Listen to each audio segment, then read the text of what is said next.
Rajasthan Royals বনাম Chennai Super Kings highlights, IPL 2026।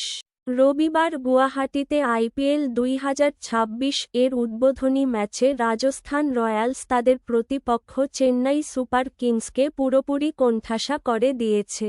তারা মাত্র 127 রানে গুটিয়ে দেয় এবং এরপর মাত্র 12.1 ওভারেই সেই লক্ষ্য তাড়া করে জয়ে তুলে নেয়।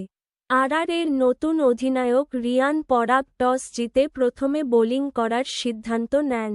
পেসার নান্দ্রে বার্গার ও জোফরা আর্চার দলকে দুর্দান্ত সূচনা এনে দেন, যার ফলে পাওয়ার প্লেতেই সিএসকে তাদের 4টি উইকেট হারিয়ে বসে। রবীন্দ্র জাদেজা 1 ওভারেই 2টি উইকেট শিকার করে নিজের সাবেক ফ্রাঞ্চাইজিকে বিপাকে ফেলেন। অন্যদিকে সিএসকে হয়ে নিজের অভিষেক ম্যাচে সঞ্জু স্যামসন পুরোপুরি ব্যর্থ হন।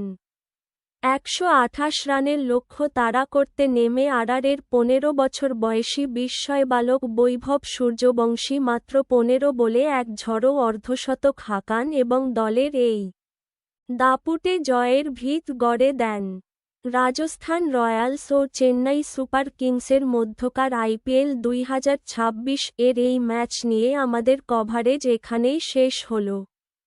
+4.171 নেট রান রেট (এনআরআর) সহ এক বিশাল জয় দিয়ে আরআর তাদের এবারের আইপিএল অভিযান শুরু করল, যার সুবাদে তারা আপাতত পয়েন্ট তালিকার শীর্ষস্থানটি দখল করে নিয়েছে।